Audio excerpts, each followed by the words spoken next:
할렐루야. 감사합니다. 기도하겠습니다. 주님의 은혜를 감사드립니다. 주님 찬양을 받으시며 이 자리에 오신 모든 성도들이 주 앞에 경배하나이다.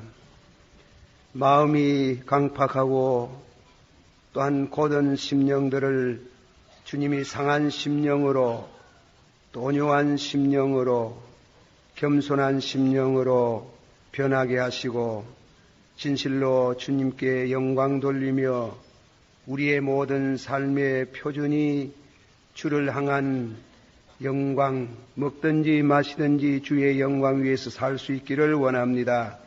주님께서 심혈을 기울여서 하신 말씀 다시금 묵상합니다. 이 복을 저희들이 체득하기를 원합니다. 예수님의 이름으로 감사하고 간절히 기도하옵나이다. 아멘. 오늘 두 번째 치복, 예수님이 여덟 가지 복을 말씀하셨는데 두 번째 복되도다 예통하는 자는 그 말씀으로 묵상합니다. 예통하는 자는 복이 있나니, 한번 다 같이 받아봅시다. 예통하는 자는 복이 있나니 저희가 위로를 받을 것이며, 예통하는 자가 복이 있다. 그 말씀은 우리 생활의 상식에서 벗어나고 또 이해되기가 참 어려운 말씀입니다. 헬라어 성경 원문식으로 번역을 하면은 축복하노라, 예통하는 자가 되기를 바라며 그로 인해서 얻어지는 위로가 있기를 축원하노라, 그렇게 번역을 할 수 있어요. 그 번역이 가장 원문에 가까운 번역이 되겠어요. 축복하노라, 예통하는 자가 되기를 바라며 그로 인해서 얻어지는 위로가 있기를 축원하노라. 어떻게 예통하는 것을 주님이 축복하십니까? 울으라고 예수님이 축복을 하고 있어요. 그러나 그 뒤에 오는 말씀은 그러면 위로를 받겠다. 참 이상한 말씀을 예수님께서 하셨습니다. 우리는 되도록이면 울지 아니하고 예통하지 않고, 그리고 되도록이면 웃고 지내는 낙천가가 되기를 원하고 있습니다. 비관주의자가 되기를 원치 않습니다. 그러나 예수님은 한술 더 떠서 누가복음 6장 25절에는 화 있을진저 너희 이제 웃는 자여, 화 있을진저 이제 너희의 웃는 자여 너희가 예통하며 울리로다. 그렇게 예수님께서 극단적인 말씀을 하셨습니다. 예수께서 이 세상에 계시면서 웃음을, 우리가 웃는 웃음에 대한 제동을 걸고 참으로 울어본 사람이 진정한 위로와 웃음이 있다. 그런 의미의 말씀을 하셨는데, 그러면 이 예통이 어떤 뜻인가? 그 예통에 관한 예수님의 뜻을 살핍니다. 첫째로 복되도다 예통하는 자는, 그리고 두 번째로는 그렇게 예통을 해본 사람은 위로를 받을 것입니다. 그리고 결론을 맺습니다. 예통한다는 이 헬라어 말은, 헬라 사람들은 대단히 재능이 있는 그런 민족이 되어서 사랑도, 우리 한국 사람들은 사랑한다 하면 나라를 사랑한다, 아내를 사랑한다, 자식을 사랑한다, 똑같은 말을 쓰지만은 헬라 사람들은 나라 사랑할 때 쓰는 용어가 다르고, 부부간에 쓰는 사랑의 용어가 다르고, 형제질이 사랑하는 용어가 다르듯이 슬픔도 그렇습니다.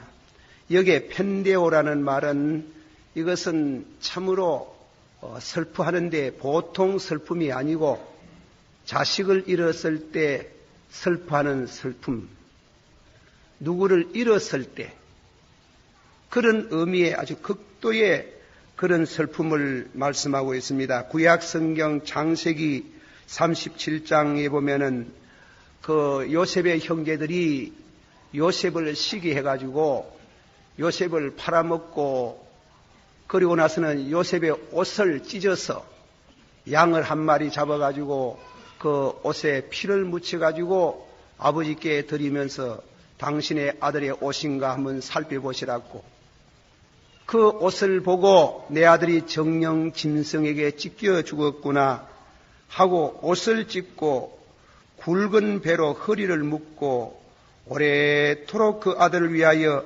애통하더라. 그런 슬픔을 말하는 겁니다. 그런 애통. 그렇게 우는 울음을 주님께서 축복한다 했어요.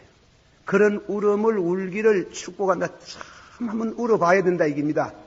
애통. 예수님이 말씀한 그 펜데오 참 간이 떨어 이 우리 속에 창자가 끊어지는 같은 이런 슬픔을 한번 겪어봐야 진실로 하나님이 주는 위로를 받을 수 있다. 그렇게 했습니다.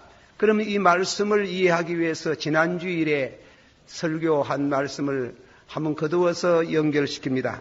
한번 다 같이 받아봅시다. 심령이 가난한 자는 복이 있나니 애통하는 자는 복이 있나니 이 심령 가난과 애통이라는 것은 그것은 본래에 붙어 있는 겁니다. 심령 가난 곧 애통, 애통 곧 심령 가난.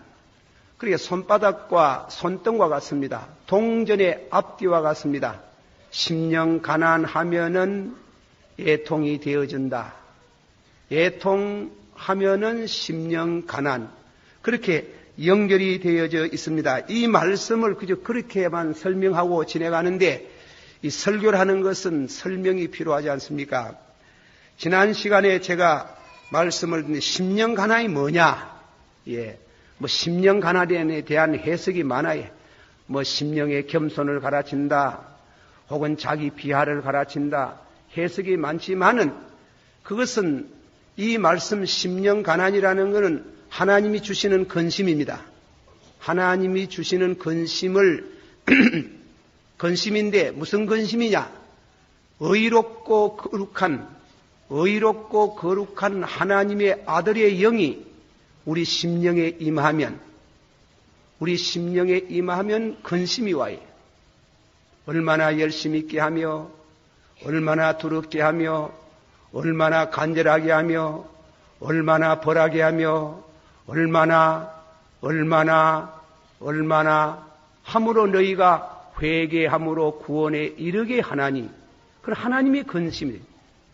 그런 근심을 심령 가난이라는 말로 간단히 예수님이 표현했다고 바빙크라는 신학자는 그렇게 해석을 하고 있습니다. 가장 적중한 해석이 됩니다. 그걸 비유컨대 지난 시간에 제가 말씀을 듣는데 저는 여자가 못 돼가지고 아기를 가져본 경험이 없어가 잘 모르겠지만은 아기를 가지면 그렇다지요. 부인들이 아기를 가지면은 수태할 때에 생리의 현상에 변화가 온다는 겁니다.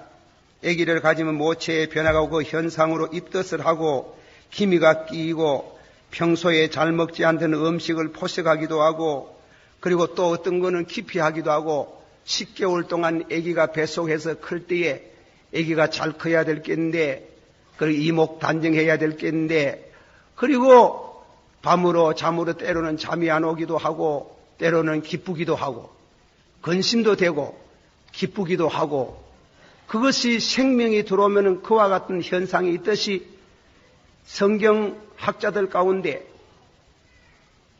꼭 하나님의 생명을 우리가 예수를 믿으면 그런 근심이 온답니다. 영접하는 자, 받아서 영접하는 자, 그 이름을 믿는 자는 하나님의 자녀가 되는 권세를 주나니 이는 혈통으로 난 것도 아니요 정욕으로 난 것도 아니요 사람의 뜻으로 난 것도 아니요 하나님께로 나나니라. 하나님께로 하면 나는 너희가 거듭난 것은 썩어질 씨로 된 것이 아니요 부정모해를 말하는 거지요. 썩지 아니할 씨. 우리가 예수 믿는 것은 예수를 영접하면 하나님의 아들의 씨를 받는 게요. 그 씨는 아주 거룩한 게 의롭고 거룩하다. 천연 여인의 뱃속을 통해서 얻어진 생명이 누가 거룩한 자가 있겠나? 욥기서 말씀같이 그러나 이거는 전혀 깨묻지 않는 의와 거룩한 새 생명이 오면은 우리가 우리 속에 있는 모든 악의 세력이 도전을 받는 게요. 그래서 어떻게 할고 얼마나 두렵게 하며 얼마나 간절하게 하며 얼마나 그렇게 함으로 회개함으로 구원에 이르게 하는 것처럼 그렇게 근심하다가 10달 되면 아기가 어머니 뱃속에서 나오면서 응애하고 고고에 발성을 하고 세상에 나옵니다. 그러면 그 아기가 날 때에 그 좁은 방에서 빛도 없는 곳에서 숨 막히는 곳에서 나오시니 얼마나 기쁘겠어요. 그러나 웃고 나오지 않고 울고 나오는 겁니다. 우스운 얘기입니다만은 어떤 어머니에게 왜 아기가 뱃속에서 나오며 울고 나옵니까? 물으니 그 어머니 답이 죄 많은 세상에 왜 살고 그래가 운다 하는 겁니다. 그 천부인은 그래 고지 들었어요. 그러나 이 태학을 일러보면 안 그렇지만 아기가 뱃속에서 나오면 어떤 신학자는 말하기를 그때 영혼이 들어간다 그렇게 해석을 하는데 그때 들어가는지 그 전에 들어오는지 알 수는 없지만은 우리 뱃속에 우리 속에 영혼이 들어오는 순간 또 우리 육체 속에 양쪽에 폐가 있잖아요. 폐가 이렇게 딱 떨어붙어 있다가 그리고 어머니 태중에서 나오는 시간에 입으로 코로 공기가 들어가는데 이게 무엇입니까? 그때부터 부풀어 오르면서 이제 호흡을 하지 않습니까? 그러니까 이 공기가 들어가면서 터져 나오니 응예 하고 그래 우는 게요. 그건 고고의 발성, 탄생에 대한 발성이에요.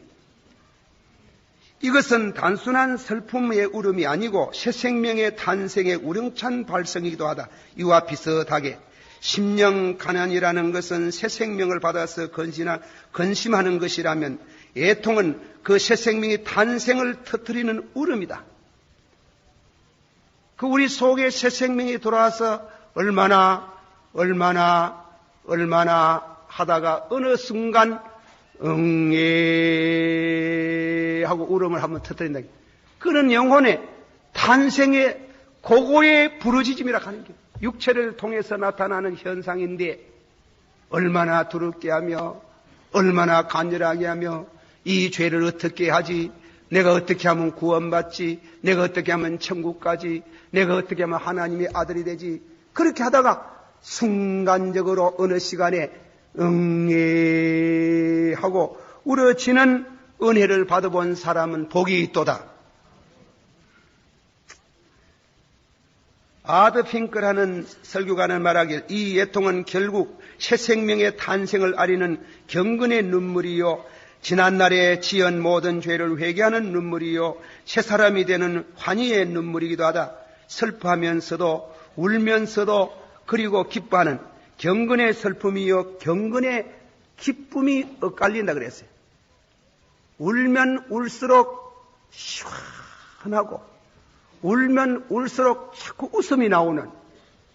그래서 일본의 가가와 도이쿠시라는 분은 이거는 미친 개인 눈물이다. 누가 울면 울지 울다가 웃는 사람 봤나? 울다가 참 감사합니다. 또 사람 무슨 흡해디비진 사람 모양으로 울다가 웃다가 울다가 해본 사람은 복이 있다. 참말로 진실로 새 생명을 얻어서 자기 문제를 두고 근심해 본 사람, 근심하다가 하나님께서 새 생명을 주셔서 하나님의 아들의 영을 받은 사람은 두루하는 벌벌 떠는 종의 영이 아니요 아들의 영을 받았나니 하나님을 아바지라 하나니라.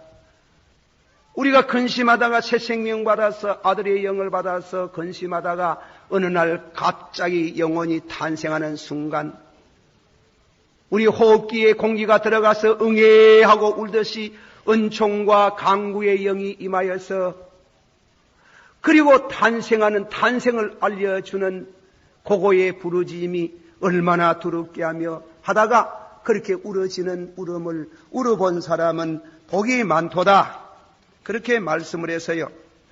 교회에 다니는 사람 많지 예수를 도덕적으로 믿으려고 하는 사람이 많습니다. 바리새파가 많아요. 그렇지 않습니다. 참다운 크리스찬은 하늘의 생명을 받는 겁니다. 그 생명을 받아서 근심해 보는 사람입니다.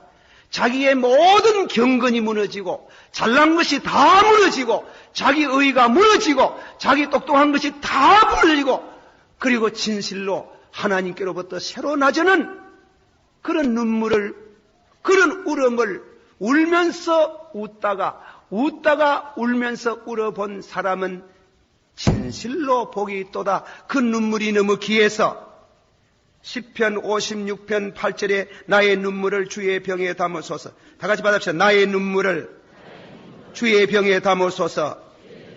이것이 주의 책에 기록되지 아니하였나이까? 이것이 생명책에 기록된 여러분들이 예수를 믿고 은혜를 받은 본 성들은 제 말씀에 대한 이 해석을 공감할 겁니다. 여러분이 눈물이 많지요. 눈물, 배가 고파서 우는 것도 있고 두드리 맞아가 우는 것도 있고 억울해서 우는 것도 있고 우는 거 많잖아. 그런 눈물 말고 이 눈물은 이상한 눈물이에요. 울면 울수록 기뻐요. 울면 울수록 평안해요.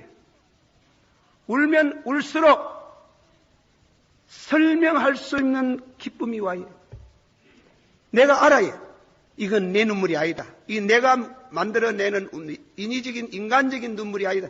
이건 하나님이 주시는 은총과 강구의 영을 부어주셔서 영혼이 탄생하는 순간 한번 받읍시다. 은총과 강구의 영을 부어주셔서 그를 바라보고 독자를 일었을 때 우는 울음처럼 울리로다.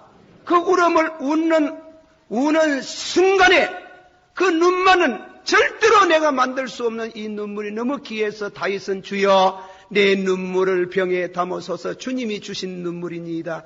회개의 눈물입니다. 새 생명의 탄생의 눈물입니다. 영원한 기쁨이 담겨있는 내 이름이 생명책에 올라가는 이 눈물을 주신 주님을 찬양합니다. 이 울음을 울어본 사람들은 복이 많도다. 그렇게 말씀을 했습니다. 사랑하는 성도들이 진실로 그리스도의 사람이 되어지고 이 스트롱 소노브가 이 굳센 하나님의 아들이여 임모탈 러브 너 불멸의 사랑이여 참 하나님의 눈동자 같은 아들이 되는 이런 축복의 제2의 지복을 여러분이 지복을 체험하기를 주의 이름으로 축원합니다. 다 같이 받아보세요. 복이 있도다. 울어본 사람은 답시다. 복이 있도다.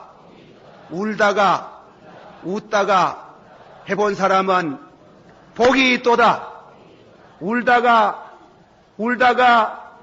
따라하지 마시고 울다가 자꾸 우는데 자꾸 기쁨이 오는 게요. 기쁨이 말로 다 할 수 없는 기쁨이 차고 넘치는 이 은혜가 오는 그 눈물을 울어본 사람은 진실로 복이 있도다. 그 시간에 해까닥 새 사람이 되어지는 삶이 달라지는 인생관이 달라지는 이런 축복을 받아본 사람은 복되도다. 그런 눈물을 흘리기를 내가 너에게 축원하노라. 그것이 예수님께서 마카리오이 축복하노라. 그런 눈물을 흘리기를 그런 은혜 받기를. 그래서 구약성경에 다윗은 시편 6편 6절에 내가 밤마다 그 눈물이 오는 겁니다. 내가 밤마다 울어서 내 침상을 눈물로 적시며 그리고 다음에는 어거스틴이 회개하고 은혜 받을 때에 그 나무 밑에 앉아가지고 눈물의 바다를 일하다. 그 눈물의 바다를 이루는 순간에 설명할 수 없는 마음의 환희와 기쁨이 충만히 오는 것을 체험했다고 어거스틴은 그 참회록에서 설명하고 있습니다. 이런 진실한 그런 기쁨이 엇갈려 있는 울음을 울을 수 있도록 축복해 주시기를 축원합니다. 그러면은 저희가 위로를 받을 것이며 다 같이 받아봅시다. 심령이 가난한 자는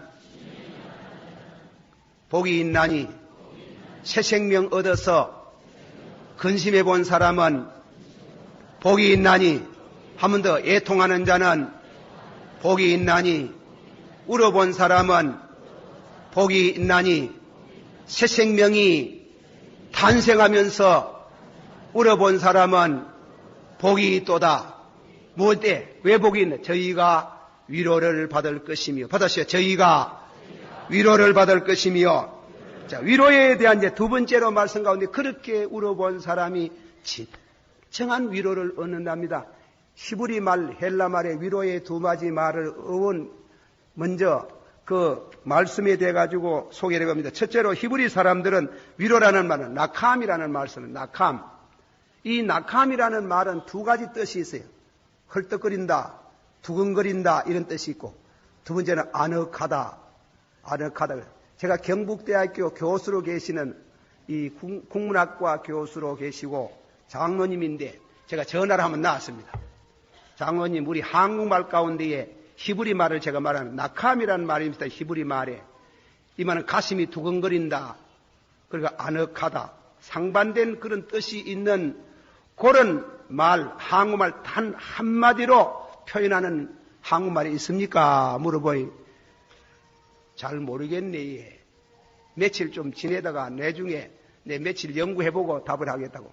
그래가지고 며칠 지내고 전화를 하니까 그런 말이 없습니다. 그냥 두근거리면 두근거리지 아늑하다는 말하고 겹쳐진 건 없습니다. 히브리 말에 나캄, 두근거린다, 두근거리다가 아늑하다.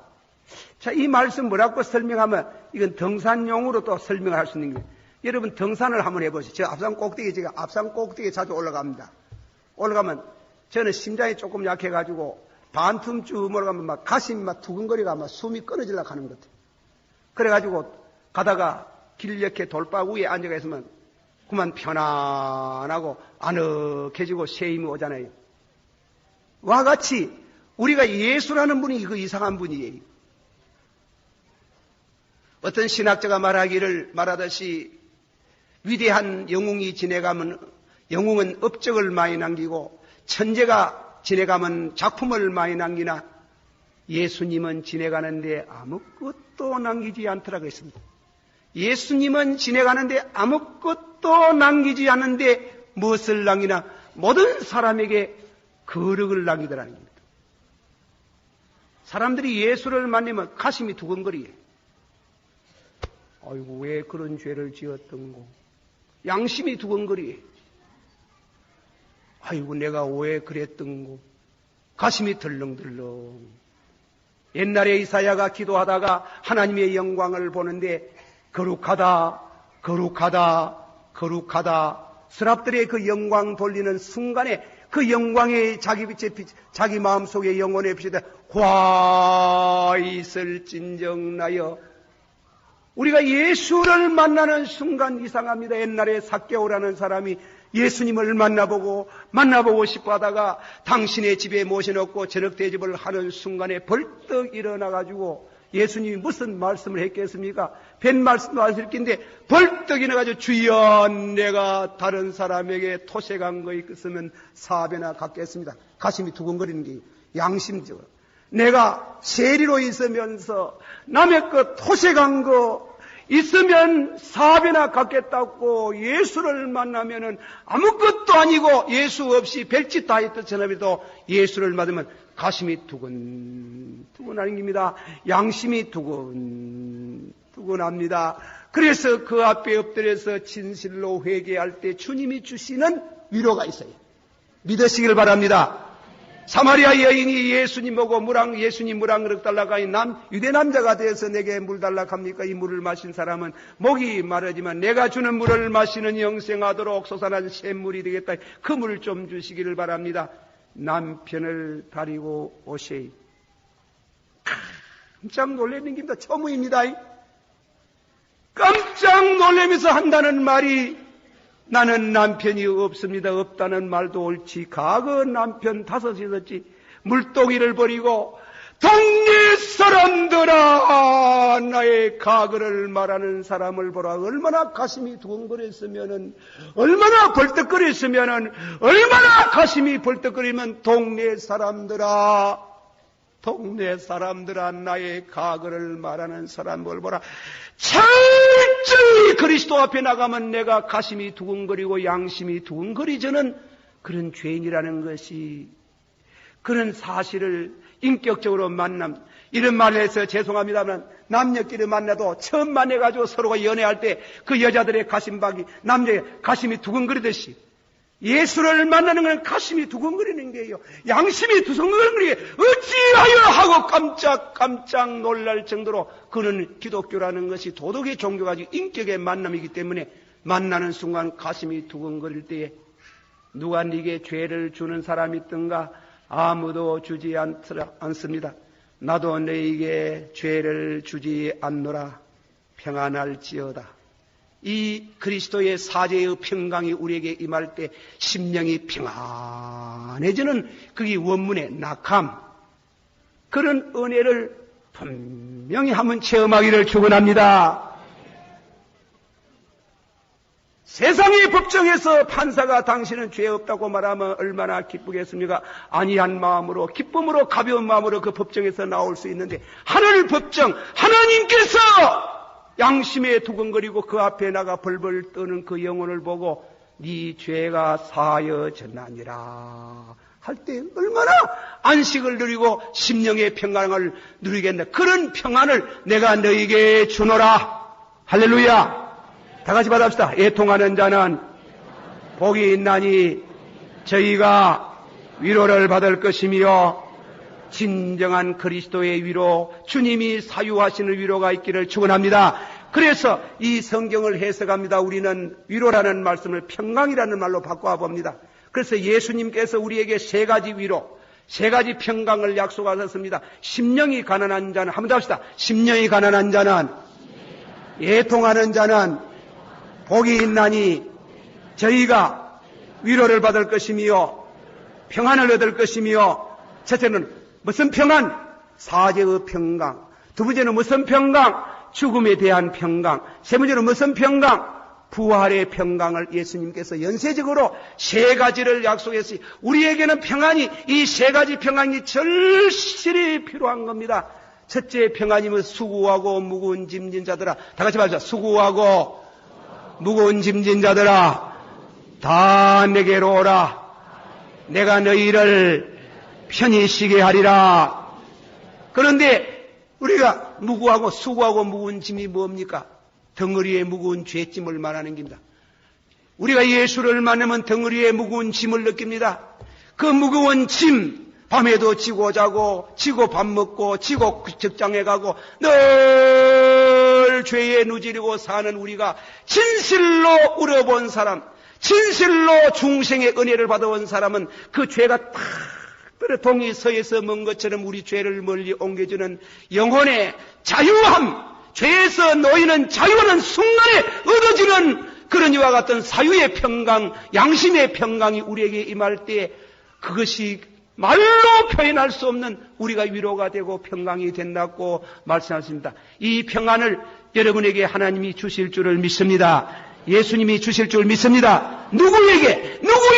애통하는 자에게. 외통하는 자에게 주신다고 그랬어요. 제가 이런 말씀 드려서 죄송합니다. 우리 교회에 나오는 저 여러분하고 한 3년쯤 하면 여러분 얼굴 인상을, 여러분도 내 얼굴 인상을 알게고, 그리고 나도 여러분 인상 알잖아. 그래 맨날 찡그리고 나오는 사람이 있어요. 근데 첫째로 목사 책임이 있는 게, 목사가 은혜가 없어가지고 그 사람을 회딱 변화시키지 못해가지고 죄송합니다. 제가 어느 교회 집사님 한 분이 계시는데 만날 일가 있는 거예요. 그래가지고 신방을 갔어요. 집사님 얼굴 좀 고치소. 내 얼굴이 어떤데요? 왜 그래 맨날 찡그리고 있어요? 예? 찡그리고 있어요. 그러지 마소. 그게 쉬운 거 아니지. 은혜를 받아야, 사유의 평강이 있어야 그렇게 되는 줄을 믿습니다. 제가 이 얘기 하나 더 하려합니다. 어떤 철학자가 그렇게 얘기를 합니다. 이 게리 게콜드라는 사람이 말하기를, 남자는 눈을 떠가야지 남자 같고 사람 같고, 여자는 자는 게 참 아름답더라 그랬어요. 자는 게 천사 같더라. 어린이와 어린이와 그리고 여자들은 주무실 때 얼굴이 천사 같고 아름답더라. 그래도 여러분도 집에 가가지고 부인들 주무실 때 한번 보소. 천사 같고 얼마나 조용하고 아름다. 남자는 주무시면 추하답니다. 남자가 그렇게 어엿하고 명령도 하고 회사 사정 사는 게 적 자는 데 보니 입을 부다. 저기 남자가 저기 사자애가 그리고 막 얼굴에 오만 인상을 다 치고 잔뜩하는 기라. 와 그럴까? 남자들은 바깥에 나가 죄를 많이 지어가지고 죄 지어가지고 얼굴에 고만 마음에 쌓여가지고 주무실 때 거기 다 나온다. 그냥 과암 지르고 다음에 넘실니까 상꼬대하고 그런답니다. 여자는 주무실 때 아름답다. 와 그럴까? 그거는 바중에 들어앉아가지고 그저 가사를 돌보라고 이 세상의 죄를 많이 모르는 때문에 그래서 죽을 때 평안하게 죽는 죽음 그런 모습으로 부인들은 얼굴이 잠잘 때 아름답답니다. 많이 주무시소. 그러면 미용도 할 필요도 없답니다. 다 같이 합시다. 애통하는 자는 복이 있나니 저희가 위로를 받을 것이며 참으로 내가 예수 믿고 거듭나서 죄사함을 받았다고 확실히 은혜를 받으면 얼굴이 변해요. 변합니다. 믿습니까? 안 변하고 맨날 인상 쓰면 그거 은혜 안 받아서 그런 게요. 예. 그러지 않기를 축원합니다. 받합시다. 축원하노라. 한번 합시다. 축원하노라. 복되도다. 울어본 사람은 진실로 울어본 사람은 사유의 평강을 저희가 얻을 것이며 두 번째로는 예수님께서 요한복음 14장 27절 죽으러 가시면서 다 같이 받아합시다. 내가 너희에게 평안을 주노니 세상이 주는 평안이 아니요 너희는 마음의 근심도 말고 두려워하지도 말라. 그 말씀은 보통 말씀이 아니고 죽음 앞에서 하는 말이에요. 죽음 앞에 싹 써가지고 예수님이 내가 너희에게 평안을 주노니 세상이 주는 평안과 같지 않다. 너희는 마음에 근심도 하지 말고 두려워하지도 말라. 제가 전에 제가 이 얘기를 했는가 모르겠습니다. 한 번 더 얘기합시다. 이 말씀 이해하기. 우리나라의 목사님 중에 공부를 제일 많이 한 목사님이 한 분 있어요. 일본 동경 제대에 나오고 그래서 하루 저녁에는 늘 한국 한인교회에 나가시는데 일본 교회 갔답니다. 일본 교회 가니까 그날 저녁에 청년의 현신 예배를 하는데 그 이제 나와가지고 설교를 하시면 그 교회 장로님이라 백발이 성성한 장로님이 나와가지고 설교를 하시는데 나는 신학을 안 해가지고 설교는 못합니다. 내가 이사를 40년 했는데 많은 죽는 사람을 경험해봤는데 죽는 임종을 봤습니다. 나는 그걸 이 시간에 이 얘기를 하고 간증을 하려고 합니다. 죽는 사람 종류를 4가지로 선별할 수 있는데 수많은 사람을 죽는데 첫째로는 서민층, 예수 안 믿고 죽는 서민층, 두 번째는 군인이 죽는 임종, 셋째는 학자들이 죽는 임종, 네 번째는 예수 믿는 사람이 죽는 임종을 봤습니다. 안 믿는 사람, 서민층에 있는 사람은 죽음이 얼마나 겁납니까? 예, 말이 그렇지. 쉽게 말하지. 내가 죽는다 하면. 그런데 서민층에 있는 사람들은 모두, 아이고, 의사 선생님 좋은 약이 있거든, 좀 좋은 주사 있거든, 놔주세요. 안 죽을라고 벌벌 떨고, 이를 뽀덕뽀덕 갈고, 그 죽음 앞에서 그 공포에 짓눌려가지고 죽음을 맞이하는 그 서민층을 보고 죽음이라는 게 너무 두렵고 인상적이더라는 게. 그래가지고 대다수는 그래가 죽더라. 그런데 군인 장교들이 죽습니다. 그러니까 그 옆에서 부인들이 눈물을 뚝뚝 흘리면서 일본 사람도 울어요. 소리 안 내고 눈물만 뚝뚝 흘리는 거. 일본 사람은 그래 운답니다. 눈물을 뚝뚝 흘리니까 그 군인 장교가 부인을 보고 우지 말아요. 일말로 칙쇼 빌어먹을 거 남자가 돼가지고 군인이 돼가지고 일선해가지고 나라를 위해서 죽어서 영령이 돼가 야수꾼이 신사의 봉안을 못 받고 안이자가 우는 자리에서 죽다니 칙쇼하고 죽더라는 게 빌어먹을 거 하고 죽더라. 그리고 다음에는 이제 대학 교수들, 박사들 이제 죽는 죽음을 받으면 아이고 선생님 좀 더 살아가지고 많은 후배들을 양육하고 그래 가셔야 될 긴데 아이고 이렇게 가시 참 너무나 아깝고 그 배워한 것이 아깝고 그 학문이 아깝다 하니까 그러니 누가 이제 시끄러운 소리. 사람이 한번 났다가 죽는 법하고 죽거든. 그리고 3일, 네 번째, 예수 믿는 성도가 죽는 죽음을 당하는데 가보니 그거는 죽는 게 아니고 무슨 이민 가는 것들합니다. 여러분, 내가 먼저 갑니다. 찬송 하나 불러주세요. 찬송을 탁 불러. 우리 주님이 나를 이끌어 천국으로 갑니다. 여러분, 네, 먼저 갑니다. 잘 믿으시길 바랍니다. 감사합니다. 할렐루야, 아멘 하고 가더랍니다. 그게 무슨 죽는 기고 가는 거예요. 그 이민 가는 길에 마찬가지. 죽음은 두려운 게예요. 인생의 가장 최대적인 이와 같은 그 죽음 앞에서도 찬송을 부를 수 있는 그런 위대한 평강, 그런 위대한 위로를 애통하는 자에게 주는 선물이라고 말씀했습니다. 믿으시길 바랍니다. 받으시오. 내가 너에게 평안을 주노니 세상이 주는 평안이 아니요, 물질이 주는 평안이 아니요, 명예가 주는 평안이 아니요, 지식이 주는 평안이 아니요, 성령이 하나님이 애통하는 자에게 주는 선물인 줄 믿습니다. 한번 울어봐예. 그러나 울도록 한번 기도를 해예. 아버지여, 진실로 한번 애통하는 은혜를 주시옵소서. 얼굴에 인상이 싹 바뀌어오고 죽음도 두렵지 않고 죽음 앞에서 찬송 부를 수 있는 이런 평강을 누릴 수 있는, 이 평안을 체험할 수 있는 은혜를 주시기를 바랍니다. 그리고 마지막에는 예수님이 부활하시고 나서 첫마디 무슨 말입니까? 제자들에게 평안할지어다. 받으시오. 평안할지어다. 히브리 말로 살롬, 예수님이 살롬이라는 말을 써요. 그런데 보네파라는 신학자는 말하기를 이것은 단순한 인사치레의 문한 말이 아니고 죽음과 죄악과 사탄의 그리고 영원한 멸망과 죽음에서 노임을 받고 영생으로 이어지는 천국으로 이어지는 영원한 평강을 두고 하는 말이다. 성령을 힘입어. 받으시오. 성령을 힘입어. 의와 평강과 희락이라. 한 번 더. 성령을 힘입어. 의와 평강과 희락이라. 이런 영원한 생명의 영생으로 들어가는 이와 같은 영원한 평강을 내가 너희에게 주노라. 아멘. 다 같이 받아보세요. 사제의 평강, 죽음의 평강, 영생의 평강.